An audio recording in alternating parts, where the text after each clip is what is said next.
Salut, c'est l'Astrologe, saison 2.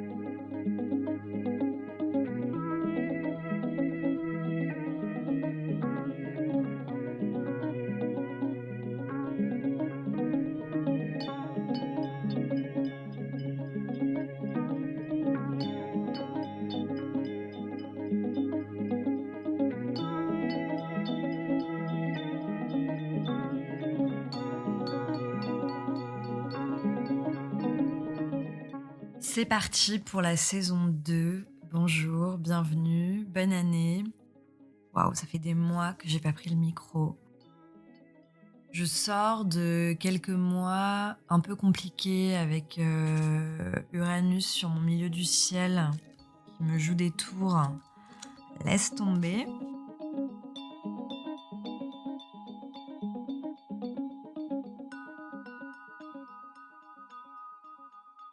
Ouais, donc je sors de quelques mois, 6 mois, 5 mois. Pas de flou, pas d'errance et tout, mais bon bref, 6 mois de silence en tout cas sur l'astrologe et j'en suis même pas désolée parce que en fait, il s'est passé simplement des choses de la vie qui font que parfois tu dois prendre ta vie en main et parfois tu dois simplement prendre ton Uranus du milieu du ciel en main et décider ce que t'en fais. Voilà, et croyez-moi, c'est pas facile. Ouais, j'ai ce Uranus, sur mon milieu du ciel en Taureau, depuis l'année dernière et c'est très compliqué. Voilà, je me cherche, et je crois que là, ça y est, j'ai décidé qu'il était temps d'arrêter de tourner autour du pot et qu'il fallait enfin faire le grand saut. Mais avant de faire ce grand saut, j'avais besoin de passer encore par une dernière expérimentation douloureuse avant vraiment de comprendre que là, c'en était trop et qu'il y avait un cycle qu'il fallait vraiment éclater. Et Uranus en Taureau, il faut que quelque chose éclate. Donc voilà, j'étais dans ce process-là et en fait, toute mon énergie était tournée vers ça, qui fait que j'étais un peu en silence ces derniers temps et que j'avais pas l'espace pour le podcast. Voilà, parfois ça arrive et il faut savoir prendre le temps de ces choses-là dans la vie parce que, croyez-moi, Uranus n'est pas à prendre à la légère, surtout quand il est rétrograde comme en ce moment, au moment où je parle. Donc, pour expliquer, si vous savez pas trop à quoi ça correspond, le transit d'Uranus sur le milieu du ciel, donc dans la maison 10, mais vraiment genre bien au-dessus du MC, c'est, le bouleversement le plus total de l'identité sociale, en fait. Donc ça peut passer par, un moment où tu es forcé de comprendre que tu dois changer complètement de métier, par exemple. Ou en tout cas, complètement, bouleverser, modifier, ce que tu renvoies au monde, ton propre pouvoir. Trouver une nouvelle orientation pour se présenter au monde et moi je le prends, clairement par rapport au milieu professionnel et croyez-moi, ça a été douloureux parce que le transit d'Uranus sur le MC, c'est pas juste, 2-3 jours quoi, c'est de longs mois, de longs mois, de longs mois et moi ça fait longtemps, ouais, que ça a commencé et là, ouais, il y a eu des crises et je crois que je suis en train je suis dans le travail quoi, mais c'est voilà, c'est l'astrologie aussi prend tout son sens dans ce type de transit hyper important en fait.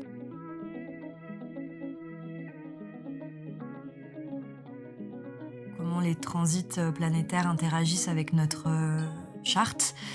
C'est, ouais, ça peut passer par des choses qui sont terriblement douloureuses quoi et des grands moments de solitude et c'est le genre d'événement en astrologie et enfin dans la vie quoi, mais qui te fait te rappeler que, notre charte natale, si on en a hérité, c'est qu'on est capable. On est capable de trouver les clés. On a les clés en nous pour la vivre, pour la surmonter, pour transformer, les épreuves et ce genre de transit de merde et de les sublimer et d'en faire quelque chose d'un peu plus enfin de trouver un sens à ça et Voilà, ça passe par des choses très difficiles. C'est comme le fameux retour de Saturne, le premier cycle, aux 28 ans et demi à peu près. Ouais, c'est rassurant quand même. Enfin voilà, bref, je vis ça parce que je devais vivre ça et si cette épreuve, m'est imposée, c'est que je suis capable et j'ai les clés pour, transcender ce truc-là et le transformer en quelque chose de merveilleux ou de mieux et tout ce que je ne souhaite pas, c'est de me réveiller, à 60 ans, et de vivre mon deuxième retour de Saturne et de me dire, «J'ai rien fait pour évoluer et j'ai stagné», non. Donc il y a des moments difficiles et je pense que, en fait, c'est complètement normal de passer par là et l'astrologie, c'est ça, quoi. C'est normal, s'il se passe rien, jamais, mais quelle horreur, quoi! Si on n'est jamais challengé, si voilà. Donc j'étais là-dedans. Je devais gérer Uranus sur mon milieu du ciel et ça m'a pris du temps et c'est pas fini, mais en tout cas, là, la saison du Capricorne, on est en pleine saison du Capricorne au moment où j'enregistre, cet épisode et je sens qu'elle fait son taf. La saison du Scorpion, j'ai plongé, là, le Scorpion, il était enlisé dans la boue, au plus sombre de ce qui peut être et tout. La saison du Sagittaire, moi, ça a été un enfer cette année. Mais là, on y va. Donc voilà, j'ai été absente, ici et ça fait des mois que je rêve d'avoir la force de lancer la saison 2. J'ai envie de continuer à faire parler des voix de personnes, de ma génération et autour, quoi. Cette génération, Pluton en Scorpion, cette génération qui fouille et c'est pas toujours évident et ça se fait parfois dans la douleur et une génération, en tout cas, aussi au sens où, on est des humains de la ville, on est des humains de la fête.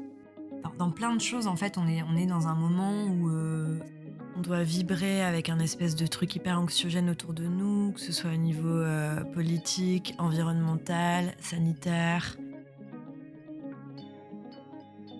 Appartenir à cette génération qui a 30 ans en 2020 ou bref, enfin vous pouvez évidemment l'accorder, à une 5 ans, 10 ans d'écart, on essaye de vibrer et de trouver un sens et d'écouter les astres et de se connecter à nous-mêmes et de trouver la lumière en nous et cetera, mais alors qu'on est, submergés par des trucs assez terribles, assez noirs ou alors qu'on vit dans des villes, hyper bruyantes, où parfois c'est difficile de trouver de la lumière.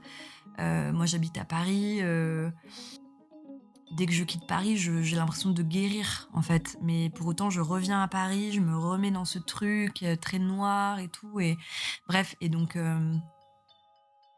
moi, j'ai envie aussi de faire parler la voix de cette génération et de la voix de des gens qui, comme moi, essayent de trouver un sens à tout ça, tout en étant dans ce brouhaha permanent et en tout cas faire parler ma génération dans la réalité de ce qu'elle vit, au-delà du théorique et de l'aspect théorique de l'astrologie, là où de toute façon il y a déjà, beaucoup de livres et de podcasts qui le font très, très bien, être un peu dans le vrai.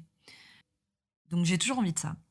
Enfin, c'était compliqué de venir au bout de cette, pensée, mais j'ai toujours envie de ça. Voilà, de faire parler, moi, mes potes, ma génération, à travers l'astrologie, mais de plein de sujets et de voir aussi comment on s'en sort avec, ce qu'on a et tout, notre environnement, quoi. Mais pour cette saison, j'avais aussi d'autres envies. J'ai l'envie de faire venir des duos à mon micro. J'ai envie de jumeaux, j'ai envie de frères, j'ai envie de meilleurs amis, j'ai envie d'inconnus qui sont nés le même jour, j'ai envie de couples. Enfin voilà, j'ai envie de parler de relations et de faire interagir, 2 personnes, qui ont un lien, et de le mettre en lien justement avec leur charte. Mais j'ai pas envie que de ça non plus. J'ai envie de pouvoir prendre mon micro un peu à l'arrache et de parler, de recherches que je suis en train de faire. Là, en ce moment, je m'intéresse énormément à l'hypersensibilité et du coup, je m'y intéresse aussi d'une façon astrologique et j'ai envie de vous faire part de mes recherches par rapport à ça. J'ai aussi envie de continuer cette, petite série que j'avais commencée avec le Scorpion où je parle d'un signe à travers plusieurs témoignages de personnes qui viennent d'endroits différents et qui se connaissent pas forcément et de rendre «hommage», entre guillemets, à un signe, qui voilà, quel qu'il soit. J'ai envie de continuer ça. Enfin, en fait, j'ai plein d'envies, donc c'est pour ça aussi que je suis aujourd'hui là devant le micro pour vous dire que peut-être ça va être un peu plus déconstruit, cette saison 2. Peut-être parfois il y aura des épisodes un peu plus à l'arrache, un peu moins montés, un peu moins où il y aura moins de musique et cetera et d'autres où j'aurais envie de faire ce travail-là, mais j'ai envie de retrouver une spontanéité et en fait, bon, au-delà de mon Uranus sur le milieu du ciel, qui m'a bien cassé les couilles, ces derniers temps, l'une des raisons pour lesquelles j'ai un peu arrêté la saison 1 comme ça, c'est que j'avais travaillé pendant 2 semaines sur un épisode sur, l'astrologie karmique, les nœuds lunaires, Rahu, Ketu, et cetera et mon travail est parti en fumée à cause de mon logiciel de montage que je ne citerai pas, mais voilà, ça a été très chiant et comme c'était à une période où j'étais de toute façon en crise, intérieure, j'ai vu ça comme un signe et j'ai tout arrêté, j'avais plus la force et du coup, je me suis dit: «Mais peut-être qu'en fait, si tu te prenais moins la tête avec, le montage, avec la musique, avec toutes ces choses que tu as voulu si jolies et cetera, si tu osais un peu plus parler spontanément, peut-être que ce serait moins frustrant au final, à la fin, si ça fonctionne pas comme tu voulais». Tout ça pour vous dire, bienvenue dans la saison 2 qui arrive très prochainement. Ça va être un joyeux mix de plein de choses. Merci à tous pour, vos petits mots super mignons, super gentils. Merci d'avoir attendu, merci d'être encore là, si tu es encore là.